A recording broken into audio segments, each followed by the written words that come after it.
Welcome to the Gameology Observatory. We are your gameologists. I'm Bob. This is Dora. And I'm Tommy. We have a special guest with us today, LSD. Hello, everyone. How you doing? Hello, Ellis. Yeah. Give a short introduction to Ellis. He's the front man for our partners of us, Stream Troopers. Yep. Woo-woo.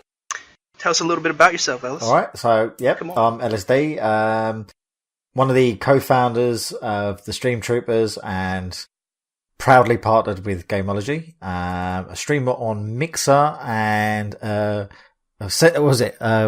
Stream at Home Dad, which is a phrase that I coined. Yes. Yeah. I love that term. And, all the links to his mixers and streaming platforms and whatnot will be in the Awesome. the descriptions. Come along. No, super pleased to be here. Thank you for the invite. Absolutely, we're glad to have you. If you want to stay up to date on what we're doing, follow our social medias, join us in the Gameology Discord community. And as Tommy said, everything will be in the description below. It's dangerous to go alone, so come along with us as we discover some recent games and even technology news that have been announced. First up, we got Space Ops VR. Release May 30th. It's going to come out on the Vive, Oculus, and Windows Mixed Reality VR systems. Developed by Fibram. Space Ops VR puts you in the boots of an enlistee of the Space Ops, an elite corps of first responders that guard the perilous deep space expeditions. Some features of the game: extended co-op experience, advanced skill-based matchmaking, score-based PvE and PvP, which I'm really excited about.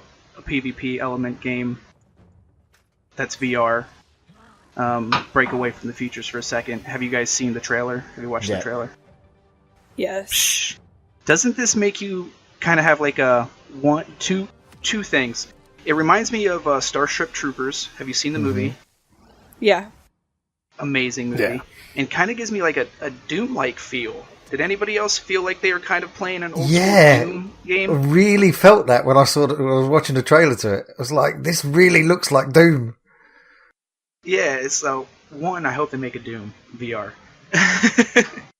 I got a lot of different feelings through the whole thing. It was really weird because I felt some Halo there, and at the same point I felt Portals, like with them moving, how, you throw the orb and boop, you pop there. Like, it's so weird how so many games are being added together right now in one VR package here. One of the worries I had was, I don't know if you saw it in part of the trailer, where the movement speed looked like it was really fast. Which is fine for a flat screen, but you put that into a VR environment, that's going to be a little bit nauseating. That was one of my first, was like, wow, that's going to be fast for VR. Yeah, this is my problem with VR games, is I think this game looks cool. I'll never be able to play it, because even the slow-moving VRs make me, like, what's that? I'm just losing my balance and I'm getting dizzy immediately. Your equilibrium. Yes, my equilibrium is just thrown off completely. And I could see that with this, Ellis, because it is fast-paced. I've watched some gameplay footage of this. And not only do the mobs that come after you are really quick and can jump really high, seemingly, you're moving around super fast. Like, it's like if I had an sensitivity for my controller, it would be down to 0.1 right now. Well, maybe there's a whole line of, you know, the way you've got these like new thumbsticks for controllers in order to be able to, get a better aim and grip and all of that. Maybe in order to be able to dull your sensitivity in VR, neck braces. That might be the way forward. Oh. The whole line of go. VR neck braces. Like just a stiff suit. You want to lower the sensitivity of your VR experience. Exactly. Well, next step's just those nerve suits that were in Sword Art Online. You just put it on and you're in the game. You just lay down on your bed the whole time. I could do that. One thing that isn't... I'd get lost. One thing that's nice that's stands out to me in this game is the basic training and sandbox mode that's in the game. Now, I haven't played the game, so I can only assume what it is. It's basically probably just an open sandbox area that it's kind of like a community hub of sorts. But you can go there and train meet new people, interact, and then branch off to go do the things that are in the game, which seems like it's going to be a lot of competitive PvE. Whoever has the most points at the end of a round or so many rounds wins. Yeah, I would think that, or sandbox. I almost think like map making of sorts, or like spawning of the enemies. You put your spawners here, and then you release it for people to come and play with you. There might be something like that at some point, because they do have customizable characters, so there is elements of being able to customize. There's no feature that explains that you can have like a base or anything of that sort, but that would be cool if they implemented something like that. Well, see, like Doom, when Doom first released, they just had their own making system where they made the multiplayer maps, and then after a while, Doom released that to the game owners themselves, so they can create their own maps. Okay, I get what you're saying. So that's probably, that could be what, in quotes, sandbox might means. Be. That would be cool, actually. That's quite an interesting That'd be a lot better than my concept. The part where you just touched on the customizable characters, it's a VR. Yeah, but you see everybody else in full detail. Okay, right. That makes a bit more sense. I was just thinking, but it's VR. You're not really unless you're like me and you want to see yourself in the customized that you made, the character customizations that you made. Then Sandbox better come with mirrors. Thing. We had a conversation about Destiny about that, how it was first-person shooter, and here you are customizing your face, and you wear a helmet the whole time, and you never see the face. Like, what was the point of even doing it? There's a setting that allows you to take that off while you're in the main town. So, for those of you, because, a bit about me is my channel was founded on Destiny. Done 10,000 hours on it, so I am a bit of a Destiny fanboy.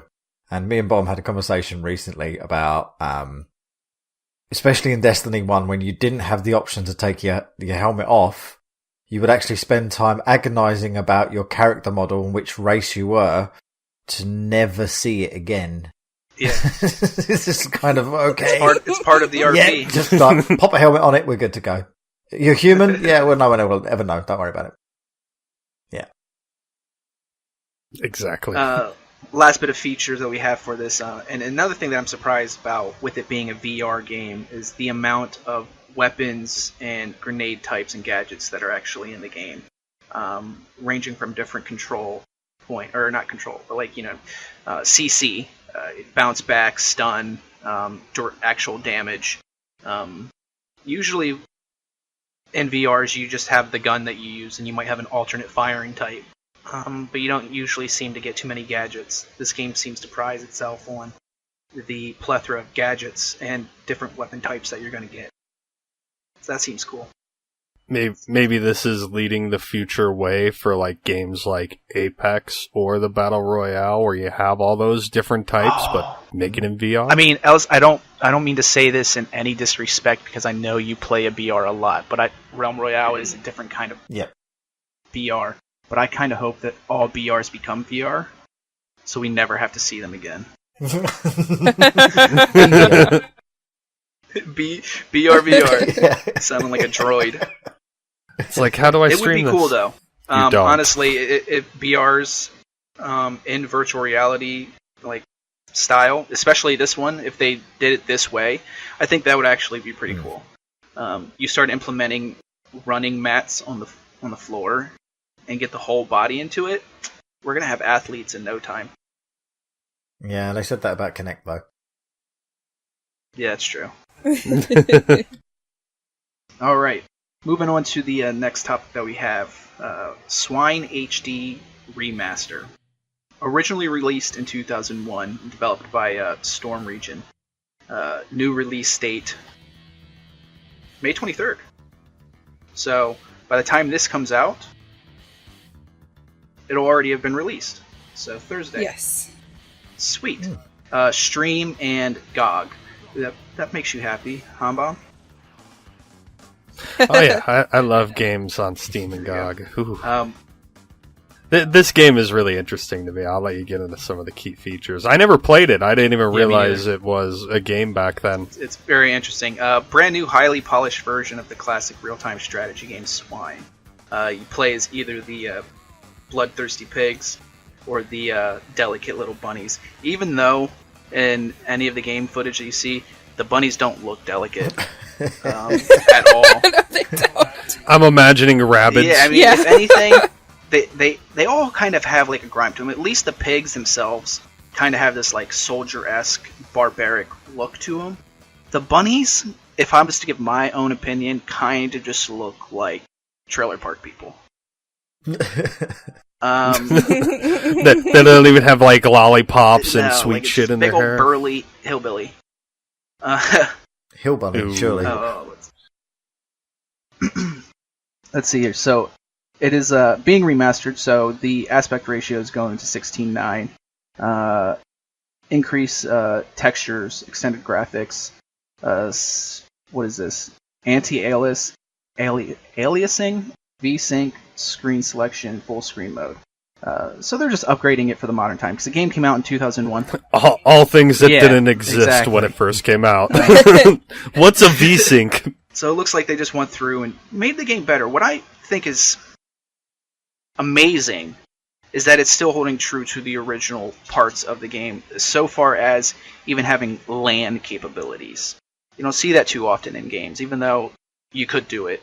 In a lot of games, you probably just wouldn't do it. But that they're making that a feature of the game, that yes, you can play online with your friends, but you could easily set up a LAN party again, like the good old days.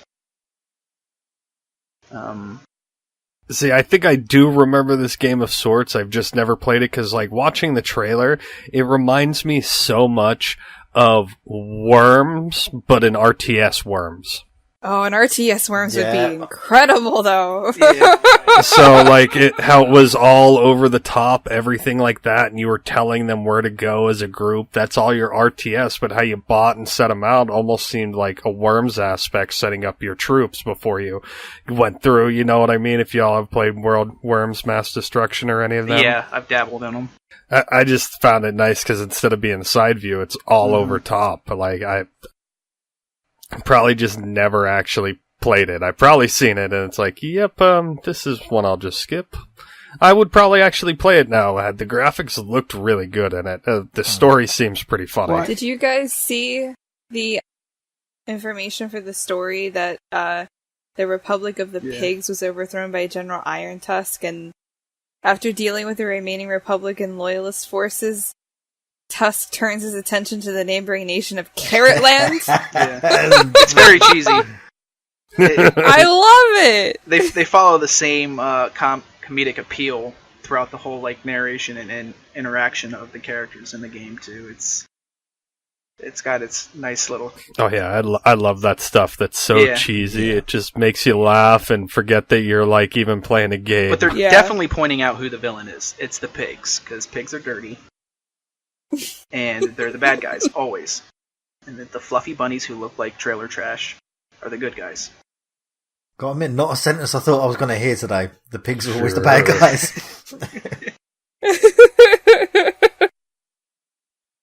It reminds me of, now I can't remember when it came out, but Angry Birds. Doesn't this feel like this could have been like a knockoff version? You know what I mean? Like, when did Angry Birds come out? Because 2001 was pretty early for phone app games, wasn't it? I don't think it would have been far off. Yeah. Like, 2003, December I didn't have a smartphone. I still had a flip phone. Whoa. 2009. Okay, so there we go. Angry Birds stole the idea of this game as to having... It's just... That's conspiracy. It's not true. Wink, wink. Next up, we have a different type of game. A lot of games are kind of going in the cartoony... what's the word I want to say here? Not just cartoony, but illogical and just, this makes absolutely no sense kind of direction. Like Talking to Cake. So Super K Magic Zero releases May 30th for Switch, PS4, and PC through Steam. It's developed by Studio Evil.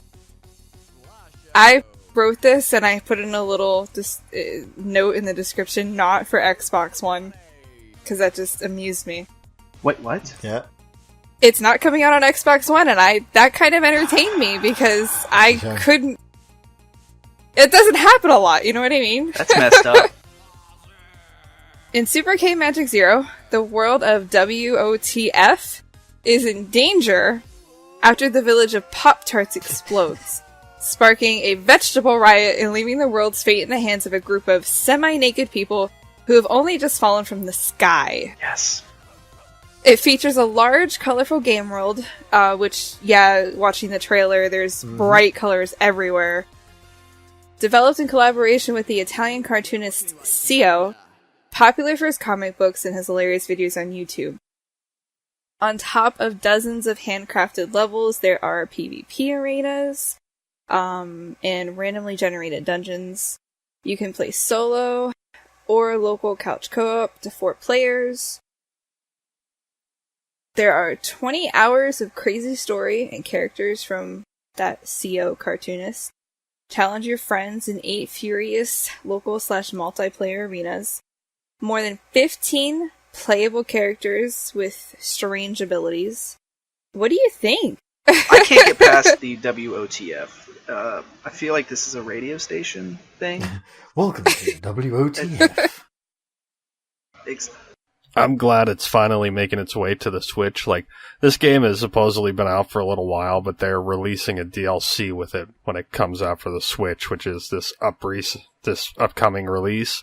So it is funny that Xbox One's not getting the game or even this DLC. You know what? But yeah. Xbox doesn't need this game. I might disagree. I feel like I'd need this game. I've watched it and I'm like, what am I watching? And it's like the craziest thing. It's like you can do puzzles and fight, and it's like I've went and talked with Cake and bashed somebody in the face with this stick. It's what like happened? The gameplay is as crazy as the drawings, and I'm just like, this is. If you're talking about the previous title being a dispatch from reality, then this has gone beyond that. This is a whole different thing. It looks amazing. See, with the cartoony style, I didn't notice this until you just read it, Dora, that these guys are all half naked, falling from the sky.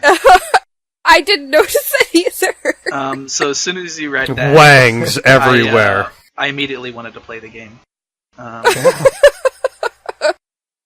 See, it's just like Leisure Good thing I have a Switch and not an Xbox. Everywhere. There you go. See, you made the right decision, even though I know you still haven't played any more Breath of the Wild. No, I haven't. Well, I'm ashamed. Hey. It's too soon to get into that stuff. Those scars are still fresh. Oh, wow. Speaking of games that are known well for their music, well, we've got news on some albums coming out. So here we have Shadow of the Colossus is getting a heavy metal tribute album. This is coming to us from Materia Collective, announcing Battle with the Colossus, which is an 11-track symphonic metal tribute to Kao Otani's soundtrack for Shadow of the Colossus. First of all, it's metal, which is awesome. You don't often get metal versions of soundtracks. And second of all, it's Shadow of the Colossus. It seems to be a lot of different type of metal. That I was listening to it earlier since it's out now on pretty much everywhere on all the licensing. I was listening to it on Spotify, and it sounds almost like a power metal at some points, and sometimes it just sounds like the classic metal. That's awesome. One of the bigger PlayStation 2 games, it ended up being re-released on the PS3 and PS4 as well. So it's nice to see this coming out. I think adding metal to it, I think it sounds like given the especially on the PS4. I think it would actually marry together well. I think that's a good shout, actually. Oh, yeah. Mm. Absolutely. I mean, major boss fights and metal music, it just gets your blood pumping. I'd like to see more, metal tributes to games. Like Mario Kart, that might be an idea. I don't know. Pokemon. That would be... Ooh, that would be a good one. Yeah. I'm sure we could find a metal song that's done in, like, the Mario theme song. That'd be great. I'm sure we could find it. I've heard techno ones done of, like, the 8-bit Mario and everything, so there's gotta be something. Those are pretty nice. I like the Underground Koopa ones. The album could be, like, called Mario Manson or something. That'd be great. Mario Manson. I mean, I'd go see that person. I would go and see that. Yep, heavy metal, big, massive moustache. Have to be done. Beautiful. Also, from Materia Collective, Wayo Records is proud to announce Skies of Arcadia Eternal soundtrack, and an exclusive collaboration with Sega that will see the game soundtrack and 2 new piano suites released on CD and vinyl. Anybody play Skies of Arcadia? No. Anyone play vinyl? What console is this on again? I did. I mean, I played Skies vinyl. of Arcadia was it was a Dreamcast game, originally exclusive. It was one of the very few RPG games that Dreamcast had that was better than the PlayStation. But it ended up getting a re-release on the Nintendo GameCube as a whole game. That's where I actually played it. I didn't get to play it on the Dreamcast itself. I mean, nobody probably did, to be honest. To be fair. Yeah. I have a Dreamcast right now and could probably buy it, and I still wouldn't play it. I'd play the GameCube one. Yeah. One thing that I've always thought that was true about Sega, at least in their games, was their music was pretty good. On all games that I played, even if they sounded gimmicky and cartoony, it fit very much with the game, and I never had an issue really with a Sega game in the sense of their audio. I didn't. It was very good. Think about Final Fantasy and how their soundtrack always seemed to fit so well with the gameplay. That's exactly how Skies of Arcadia was, but it was done by Sega instead, but it was still put perfectly in. Like, the music was spot on. It made you feel like you were there. Like, Skies of Arcadia, you flew around in flying airships. Like, pirate ships, except for they had, propellers to them. Of course. You were essentially a Skyro pirate. Which turned you good, a Skyro Pyro? But was against the bad guy. Sky Pirate. No, Sky Pirate. Bomb throwing out the slang. Skyro Pyro. Oh. That's stuff I don't even know, Tommy. You're putting words in my mouth now, making me smart. So for these two, and there's so much more that Materia Collective has to offer, one of my favorites being Rosin, who did Sins of Hyrule, Ballads of Hyrule, and the Majora's Mask one that I can't remember the name of right now, but it's really good. Materia Collective is awesome for all kinds of music. They just dropped a Bubsy soundtrack earlier this week. Yes. Yeah, Bubsy. That was a blast from the past for me.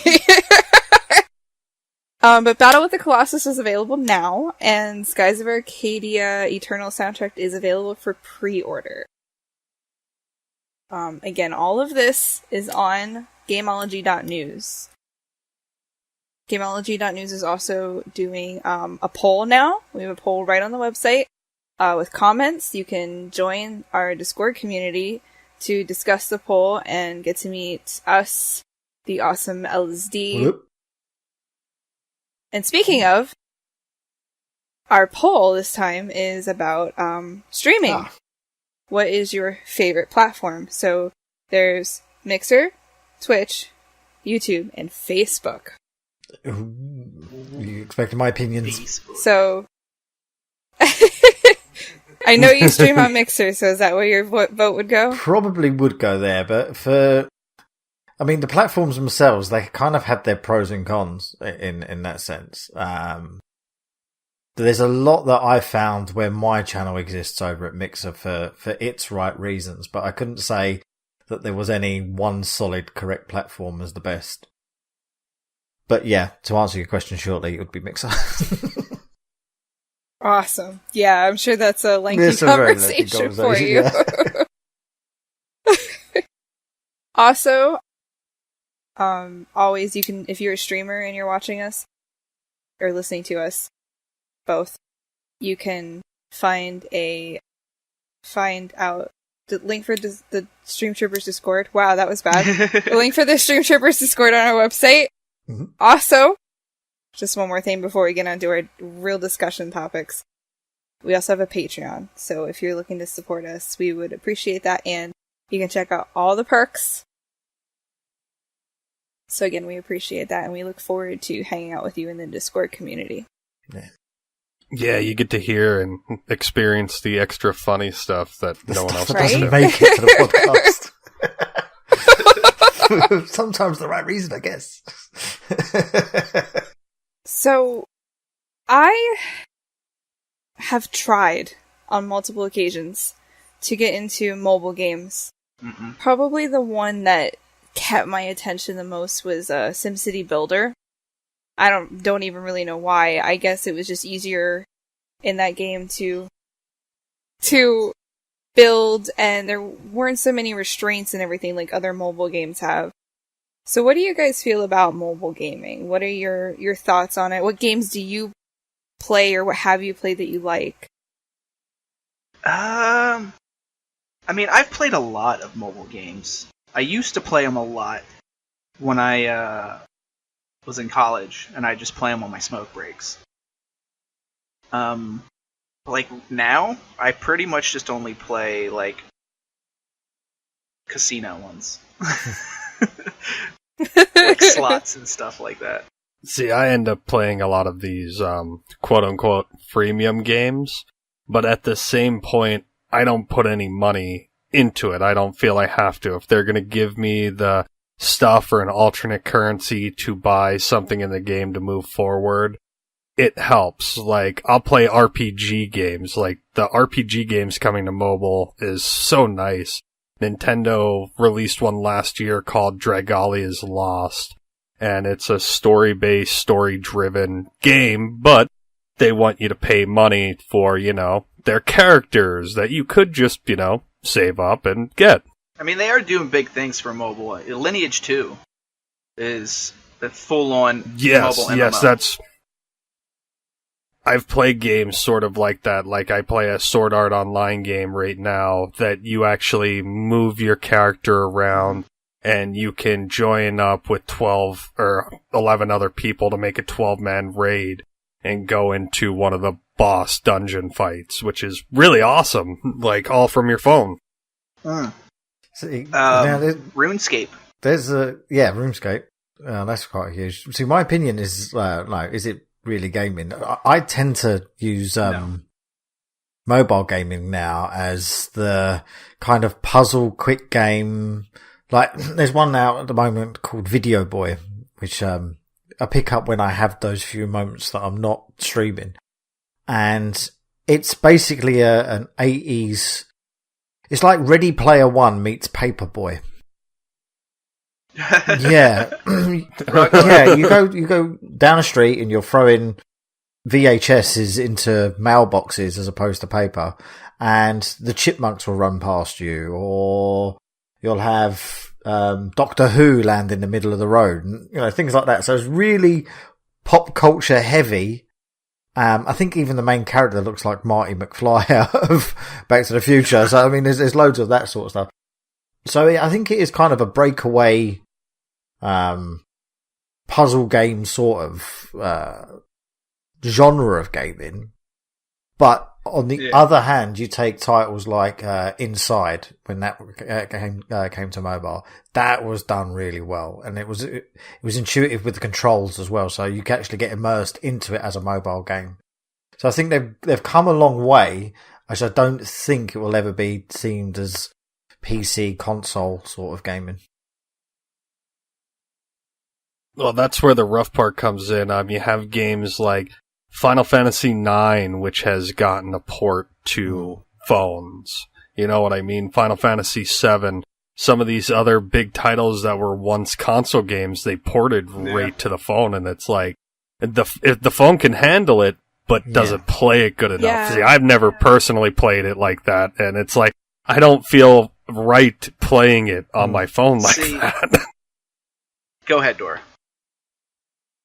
Actually, you mentioning that reminded me, I did try to play Ocarina of Time on my phone once, and I couldn't.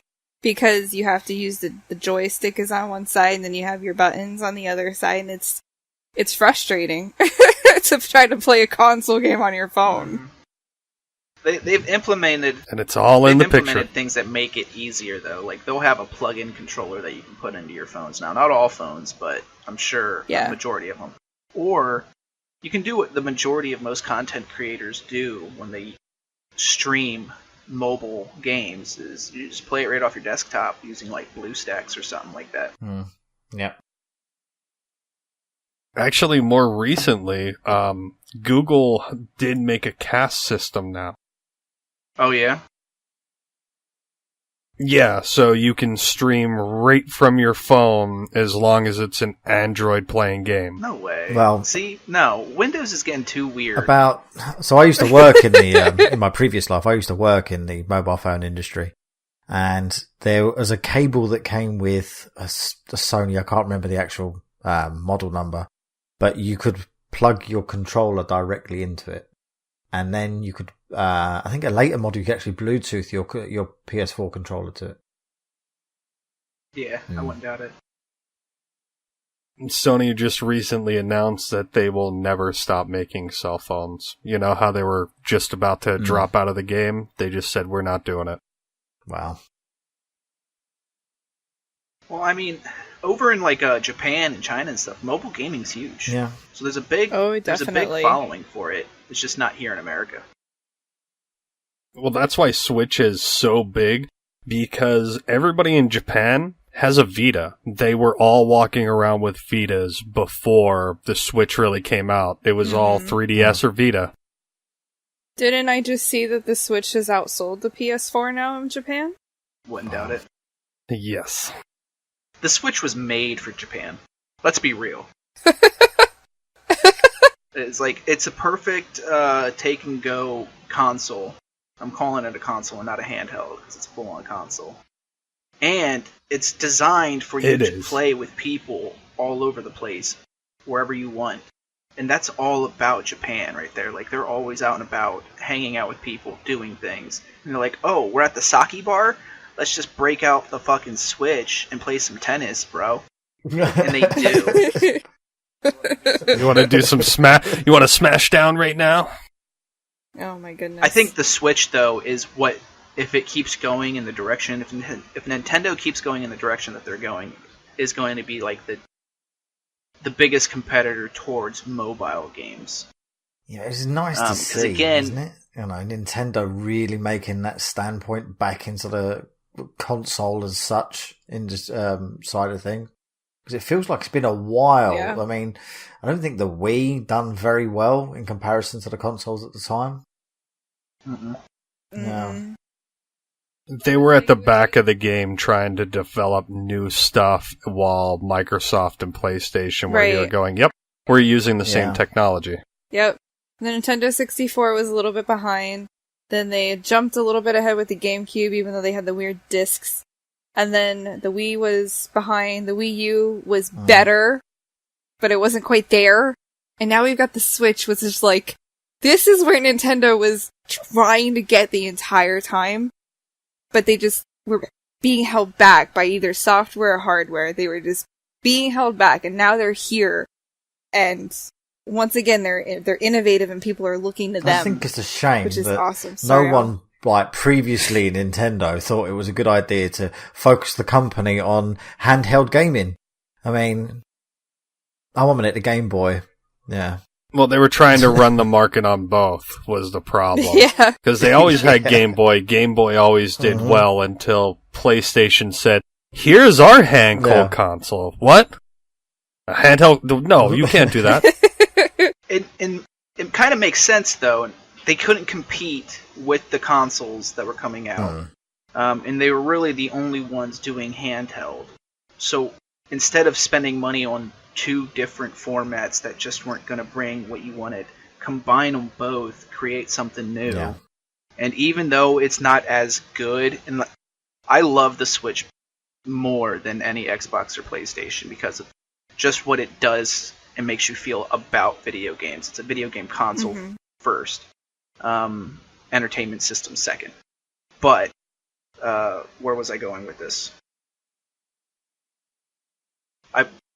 We should just all thank NVIDIA for giving them the opportunity to use their shield. I blanked out. Oh, no, I got it back. Okay, thanks for filling up the dead space bomb. They merged the console, and made something that nobody else... And now, just because of that innovation, they can compete with these next-gen consoles that obviously blow them out of the water graphics-wise and everything else. But because it's so different and it actually makes video gaming more entertaining, it's up there with them. So I'm curious as to what their next step is going to be. I was just having this conversation with Bomb the other night that Nintendo needs to just kind of stick with their guns right now instead of being like Xbox and PlayStation and working towards that next piece of equipment. I really think they need to just stick where they are right now. So I know it costs a lot right now, but SanDisk just announced a terabyte micro SD card, so just think about that and the potential that the Switch really has. Because Nintendo owns a chip manufacturing company. Yeah. Right now their highest chip is 32 gigs. Imagine if out of nowhere it's half a terabyte. Yeah. Very good. So now you don't have to worry about anything. That game like Ark that's like 250, almost 300 gigs, boom, you can have everything. Ark's all on one disc. Everything. Ark is on the Switch too, isn't it? One little tiny chip. Yes. Yes, it is. You don't have it yet? I'm confused on how that works. I couldn't even download Ark onto my Switch.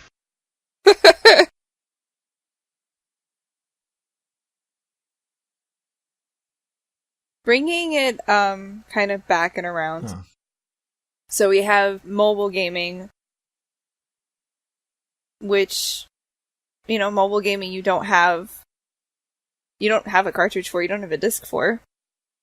Most of the stuff you can get through Nintendo or the Microsoft Store, the PlayStation Store. You can download everything. You don't even need to go to the store anymore to get your games.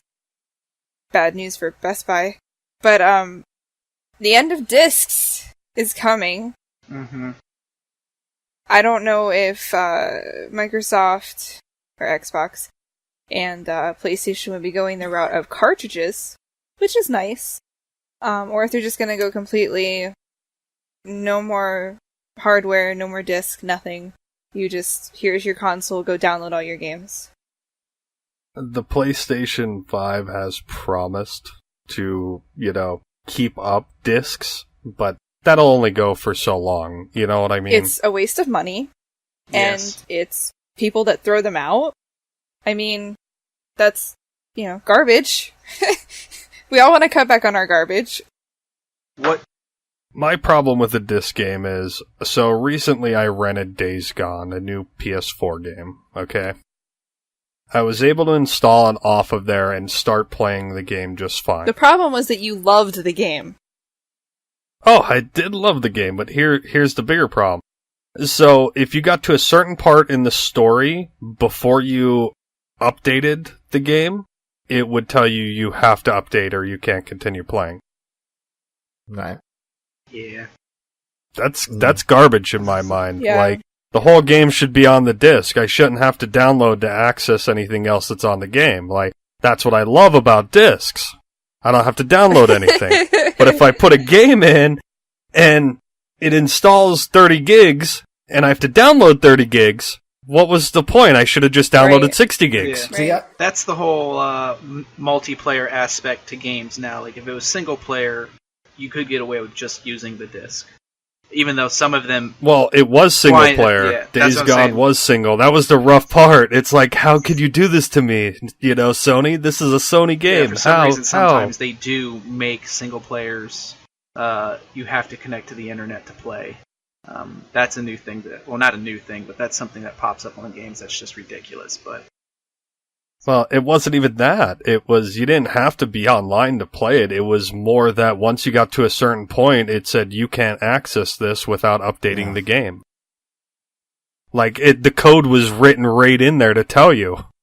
Yeah, that's weird. See, I think Dora's got a valid point. So they sent the game broken. Talking about its the impact on the environment for having the games actually produced. I get that. But at the same time, there is something about wanting to buy a game and physically having the game. I completely agree on that. Then you got to think about, if everything's going to be cloud-based, then how much bandwidth? So, I mean, I know some people that have quite poor internet. So for them to download art, you got to kind of plan it a year in advance. Because it's going to take you a long time to get that game completely fully downloaded. Yeah. That's why I said I'd never play it again, because if I ever had to download, it would take me probably about a month. You would have to, and then everybody would be done playing. You'd have to come to my house and download it. Pretty much. I guess that's really one of the main and only reasons I'm against getting rid of games on hard data. Because then, I know there's not many of us, but people with slower internet. Yeah.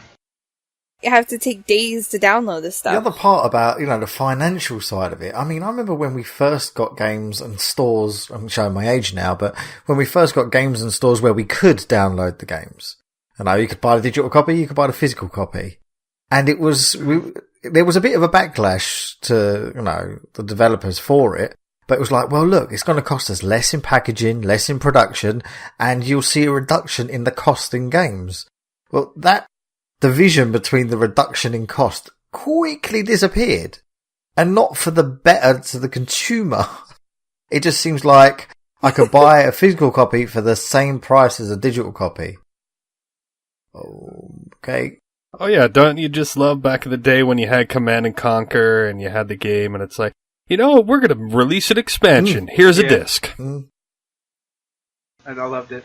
I loved the idea of having to install 4 different discs just to play one game. Yeah. That was always fun. Look at Red Dead Redemption 2 now. Do you remember Halo map pack discs? Yeah. Like, I love discs. I love having physical things in my hand. Now, it doesn't make sense to have it anymore. I'm going to be kind of like the looking toward the future kind of outlook. Like, the way to go is just purely download. Unfortunately, there are some people still in this world that have crap internet, which sucks. Sorry.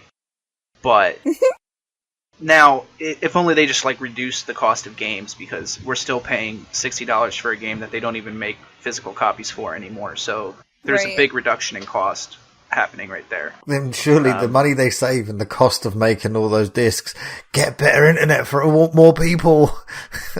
Yeah, that's where we use the money. But how about the idea of not just downloading the games, but now we might start seeing streaming games, just like on Netflix. The game you play is just streamed over your bandwidth. You don't actually hold the physical copy of the game on your hard drive. Oh yeah, that's the hardest part right now is I have PlayStation and PlayStation Plus, and I really want to get PlayStation Now, but guess what? It's a streaming service. My net won't handle that. So wait, I'm confused. How does that work? It's just like Netflix does. The information of that game will be stored on some server somewhere that you access that information, and that information will be streamed to your desktop, and it'll allow you to play the game. So you're going to have input lag. That's going to be a big thing that I've heard could potentially happen, because your information from your keyboard is going to have to also then send to that server. Now, I've played a few titles on PlayStation Now. How was it? Really good. And the games I played was the God of War series. So yeah, I was nice. For a long time I was an Xbox solely Xbox player, and never played the God of Wars. Never really interested me until the new God of War came out, and someone went, well, why don't you revisit the old God of Wars? And yeah, didn't receive any latency. Everything was fine, but I can see it being issues. See, I tried things like, Steam has casting, so you can cast from my desktop to a worse PC out of my living room and play on my TV. Only works as good as your router. Yeah. That's all I could say. Yeah, I even tried remote play to my PlayStation as well. That was the epitome of latency. Yeah. So this is back in my days working in the mobile industry, where I hooked up the controller to a Sony phone and used remote play to play my PlayStation games on my Sony phone. And yes, it was Destiny, and oh, sweet Lord, it took a long time to do anything. Yeah. Your phone didn't overheat and explode from I think the graphics? I think I would have overheated and exploded by the time something was going to happen. That's crazy. I didn't think you could do that. Yeah, this is... I've been without console for years. Wow. Peace and mysteries. Peace and mysteries. Moving swiftly on. Not coming from me. I'm excited for the shift that we're seeing. Unfortunately, like I said, though, unfortunately, the people that are still in very much deep rural areas are going to lose out on it for a little while, at least. You know, your name is Thomas from the Sticks. My name isn't Bob to tell from the Sticks, but yet I have worse internet than you in the Sticks. Yeah. Like my name is just a facade. I live in New York, New York. right down on Main Street Boulevard. My animals are crazy today. My cat just jumped off of a shelf and knocked it into my desk. That was rude. They must be just telling us to move on or something. Well, It's time for food. I think it's time for everybody to know their games. To know their games? Know your games. Ellis, what do you know? I know my games.